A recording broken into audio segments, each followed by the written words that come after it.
Shalom, shalom, soyez bénis. Que le nom de l'Éternel soit élevé cet après-midi. L'heure est grave. Oui, l'heure est grave parce que il faut qu'on se parle aujourd'hui en tant qu'enfant de Dieu. Mais je ne veux pas sortir hors de la parole de Dieu. Je veux m'appuyer sur cette parole. C'est pourquoi vous le voyez avec ma Bible. Nous allons aller tous dans le livre de Matthieu, c'est-à-dire le Nouveau Testament, au chapitre 18 du verset 7. On va lire la parole de Dieu ensemble. Malheur au monde à cause des scandales, car il est nécessaire qu'il arrive des scandales, mais malheur à l'homme par qui le scandale arrive. Malheur. Le Seigneur dit malheur à l'homme par qui le scandale arrive. Bien-aimé, je veux m'appuyer sur ce texte public pour parler aux enfants de Dieu. Nous, en tant qu'enfants de Dieu, en tant que chrétiens, nous ne devons pas souhaiter le malheur à cette nation, ou du moins au monde entier. Mais nous devons plutôt prôner la justice et la vie de Jésus-Christ dans le cœur de nos frères et sœurs pour qu'il y ait la paix. Amen. Mais aujourd'hui, le constat que nous faisons, on a l'impression que les enfants de Dieu que nous sommes, oui, nous sommes plutôt ces personnes-là par qui le scandale passe. Frère, ma sœur, évitons cela. Évitons cela. Parce qu'il est nécessaire qu'un enfant de Dieu pense positivement. Nous ne devons pas penser négativement. Parce que c'est dans la négativité qu'il y a des mauvaises choses. En tant qu'enfant de Dieu, tu ne dois pas penser négativement. Tu dois penser positivement. Je veux que cette parole de Dieu touche l'état de ton cœur, l'état de ton âme. Là où tu te trouves, je ne connais même pas ta position, mais il faudrait que nous nous mettions ensemble pour élever la voix vers l'Éternel, pour qu'il y ait la paix dans cette nation. Non pas penser aux violences. Yes, parce que c'est là où ta réflexion va, c'est ce qui peut arriver. Mais je crois que toi et moi, si nous mettons ensemble pour réfléchir parfaitement, pour parler à Dieu, pour prier, le malheur n'atteindra pas cette nation. Ni le scandale n'atteindra pas cette nation. Ni la guerre n'atteindra pas cette nation. Mais nous ne devons pas penser uniquement qu'au mal. Pensons positivement. Oui, c'est à là que je veux amener un enfant de Dieu. Parce que ce n'est pas normal que nous pensions négativement. Ce n'est pas normal. Aujourd'hui, les enfants de Dieu sont assis là, ou bien sont assis là. Non, il faudrait que... il faut que le scandale arrive pour qu'on voie la main de Dieu. C'est vrai.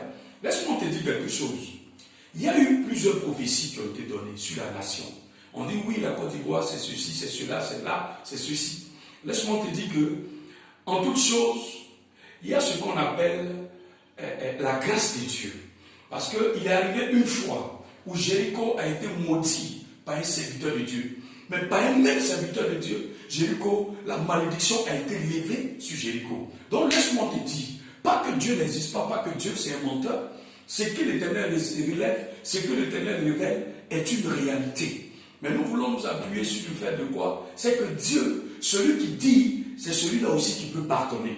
Il a dit à Moïse dans le désert, il dit ce peuple-là, je vais les frapper. Moïse a commencé à plaider. Moïse a commencé à demander pardon à l'Éternel. Et la Bible nous dit que Dieu, à cause du pardon de Moïse, Dieu a laissé le peuple. Donc toi et moi, notre pardon peut amener Dieu à apaiser le cœur des Ivoiriens, à apaiser le cœur des autorités, à apaiser le cœur de ces jeunes gens dont on donne des attributions, dont on dit, voici c'est des milices, c'est des microbes, c'est des ceci. Ah oui frère, il faut que toi et moi nous pensons positivement. Je te dis, au travers de ce message de ce soir, il n'arrivera rien à la Côte d'Ivoire. Il n'aura rien au nom de Jésus-Christ. Je m'appuie sur la parole. Écoute-moi bien. L'Éternel dit, malheur par qui le scandale arrive. Oui, il ne faudrait pas que le scandale scandale arrive par toi. Il y a des enfants de Dieu que Dieu peut-être, par sa miséricorde, a choisi que ce mois-ci, qu'ils travaillent.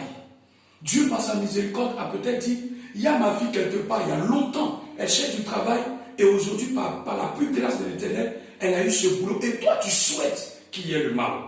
Frère, est-ce que nous ne n'entrons pas en contradictoire, ou du moins en contradiction avec la parole de Dieu? Il faut que nous nous méfions. Je veux interpeller ton esprit à comprendre les choses de Dieu en tant qu'enfant de Dieu. Je finis par dire, je m'adresse aussi à nos dirigeants, c'est-à-dire le président Alassane Ouattara. Je m'adresse aussi au Premier ministre Ahmed Bakaïko et ses autres collaborateurs. Je veux en plus vous dire, en tant que dirigeant de ce pays, marcher selon la parole de Dieu. Il est très important. Il y a eu quelque temps où j'ai dit sur les réseaux sociaux que je voulais parler au Premier ministre Ahmed Bakaïko. Oui, il est important. En tant que serviteur de Dieu, nous recevons des choses et que nous devons partager avec vous. Il est très important souvent aussi de nous écouter. C'est très très important. La Bible dit, il est arrivé un moment où David, en tant que roi, il était roi, mais il était comme un président, comme un premier ministre. Et il y a eu des erreurs qu'il a faites. Et ces erreurs-là n'ont pas attiré l'attention de plusieurs personnes, mais ont attiré l'attention de Dieu. Et Dieu va mandater un prophète qu'on appelle le prophète Nathan. Et Nathan va aller vers lui pour lui dire, franchement, voilà ce qui se passe, voilà ce que tu as fait. Et la Bible dit, il a reconnu son tort. Et il a fait face au terre pour demander pardon à l'Éternel. Il y a des erreurs que vous pouvez faire sans vous en rendre compte. Mais il faut quelqu'un auprès de vous. Il faut quelqu'un qui a le regard, qui a aussi l'entendement spirituel pour vous guider. C'est important. En tant que dirigeant de cette nation, ce n'est pas du tout facile. Nous le savons. Mais il faut écouter aussi les hommes de Dieu établis sur cette nation.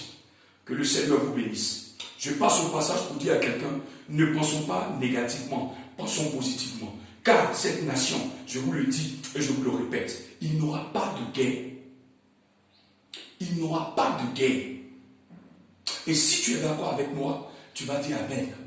Je veux que vous partagiez ce direct, je veux que vous partagiez, oui, ce message pour que tout le monde l'entende. Il n'y aura pas de guerre. Je vous le dis, frère. Parce que pensons tous positivement. Que Dieu bénisse la Côte d'Ivoire. Que Dieu bénisse les dirigeants. Que la main de l'Éternel soit tendue sur tous les enfants ivoiriens. Au nom puissant de Jésus-Christ. Seigneur, merci parce que tu gardes cette nation. Seigneur, merci parce que ta main est posée sur cette nation. Que la gloire te revienne parce que tu es Dieu. Au nom puissant de Jésus. Amen.